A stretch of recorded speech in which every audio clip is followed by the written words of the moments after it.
Historical criticism, at one time known as higher criticism, is traceable to the work of 17th century French priest Richard Simon, and it gained traction in the early 19th century in Julius Wellhausen's book Prolegomena to the History of Israel. Historical criticism spawns subdisciplines in biblical studies, such as source criticism, a search for original literary sources of a text, form criticism, which analyzes the genre of a text and taking clues from the text itself, hypothesizes on the Sitzim Leben, setting in life in which a text was composed or utilized. Redaction criticism refers to the ways in which the sources of scripture or canon are collected, arranged, edited, and modified to convey both history and theology, the God concept that is operative within a religious community or a given subset of that community, and often shared in a prescriptive manner. The quest of the historical Jesus was launched by David Strauss, whose years are 1808 to 1874, and his book Life of Jesus, which subjects the historicity of the New Testament witness to the gospel of Jesus and the gospel about Jesus to a mythical interpretation, by which he simply meant a poetic mode of discourse. He didn't mean by mythical interpretation that the story of and about Jesus is somehow untrue, false, the stuff of legends, that kind of thing. That's not what he meant. What he meant was just that it was a poetic mode of discourse, and but by reviewing the life of Jesus in this way, it ultimately led him to affirm the humanity of Jesus as distinct from the divinity of Jesus, which claims the gospel about Jesus make. His 19th century research formulated the issue as a problematic in an either or fashion following Hegel. And he did it in four ways.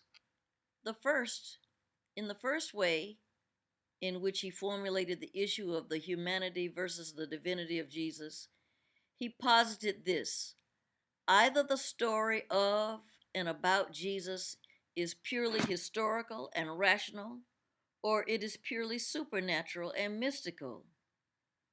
If it was purely historical and rational, it could readily be accepted by liberals of a mythical interpretation or poetic mode of discourse.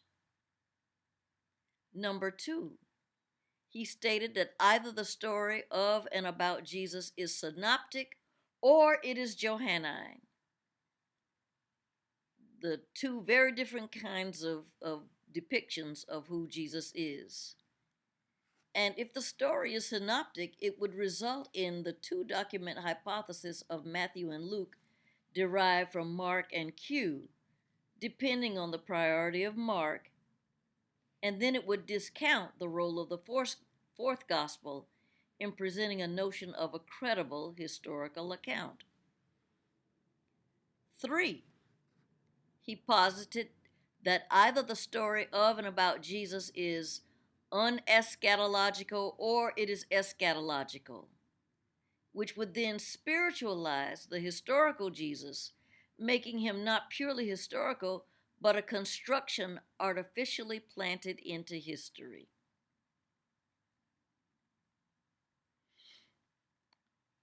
And fourth, he proposed that it falls on believers either to be skeptical and contest all the reported facts and connections in Mark, or recognize the gospel as a whole as historical. In the Enlightenment era, Strauss opened the door for the school of thoroughgoing demythologizing of the Bible, based on the need for people to reorient themselves to a changing scientific and technological grid.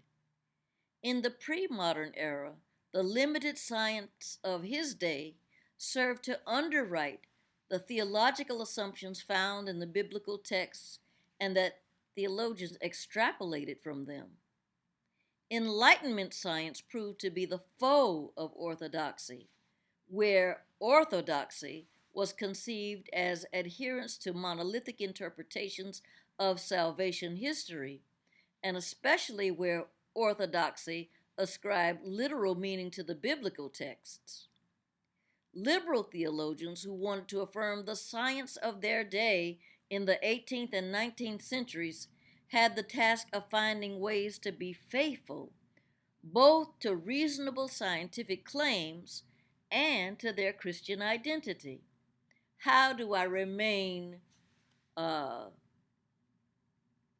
Christian and relevant?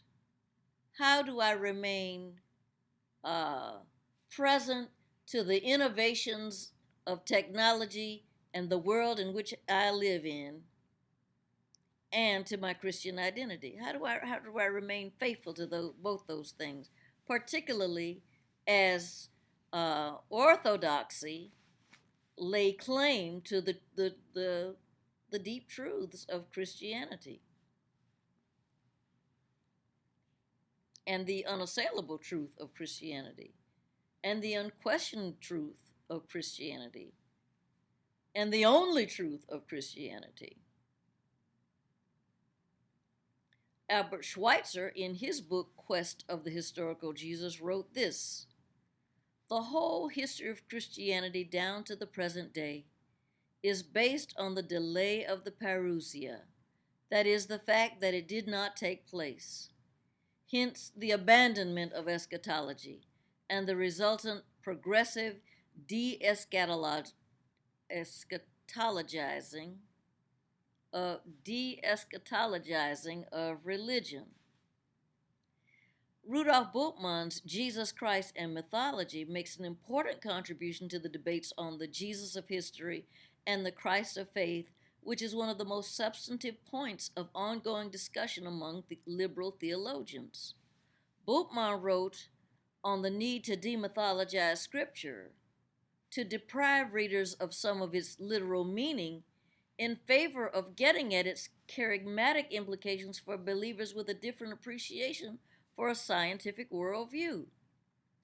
In his 1958 monograph, Jesus Christ and Mythology, he wrote, "It is an illusion to hold that any exegesis can be independent of secular conceptions. Every interpreter is inescapably dependent on conceptions inherited from a tradition, consciously or unconsciously, and every tradition is dependent on some philosophy or other. These include not only the scholarly, religious, and ecclesial traditions we've inherited, they also include the scientific traditions we have inherited and which change by accretion, by adding to the body of knowledge we already had." According to Bultmann, demythologizing makes clear the true meaning of God as acting in the future. The genuine exercise of faith, that the scriptures still have something to say to the human condition, despite their conditioned reality of their coming into being. That the genuine exercise of faith should inspire in us free and complete openness to the future. The genuine exercise of faith destroys every longing for security, even the need for certainty, which cannot be had in any case.